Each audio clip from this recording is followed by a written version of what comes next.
Diablo 4 is an ever-evolving game, and as such, today we're going to be correcting some information that was presented by several creators, including myself, that has changed since the beta. This way, you'll be armed with the best information possible for the launch of Diablo 4. Now, we're talking about Obols. These are the gambling tokens that you use at the Purveyor of Curiosities in Kevashed to gamble for items. More importantly, they give you a chance to target farm specific legendary aspect types, so keep in mind this change will affect how you should spend your Obols from now on. Now, we're going to keep this one very short and to the point, but do consider subscribing for more Diablo 4 content, builds, and news, as we're going to provide great information for all things surrounding Diablo 4 for the launch and beyond, and let's dive on in.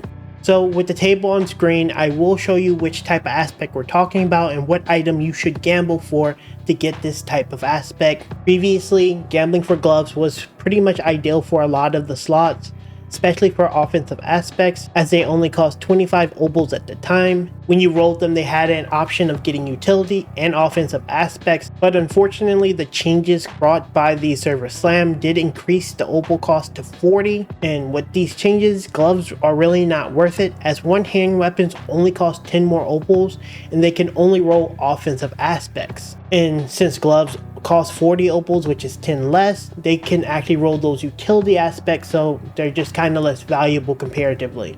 So when you're looking for offensive aspects, we want to gamble with one-handed weapons as our main priority. Now, there is a huge advantage for classes that uses weapons like focuses as their offhand weapons, and that is they can actually only roll offensive aspects, and they actually only cost 40 Obols.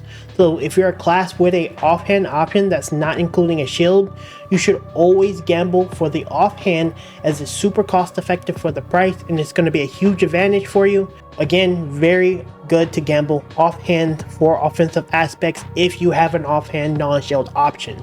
Now, pretty much nothing else really changed too heavily, but we'll still go over them. So if you're looking for a defensive aspect, pants seem to be the go-to, as they can only ever have defensive stats and they cost pretty much the same as any other piece. Resource-based mods will be focusing on rolling with rings, as it's the only piece that provides this. And for utility and mobility, you're going to continue to roll with boots, as they only cost 40 Obols, and the only other piece that can provide this are amulets, and that costs 60 Obols. So it's a no-brainer, you're going to keep rolling boots. Now, there are a few questions I see people ask when it comes to gambling Obols, so let's address them here.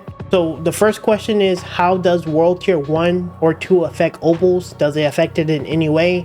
And the answer to that question is no, they do not affect it in any way. It does not give you more drops or more from events.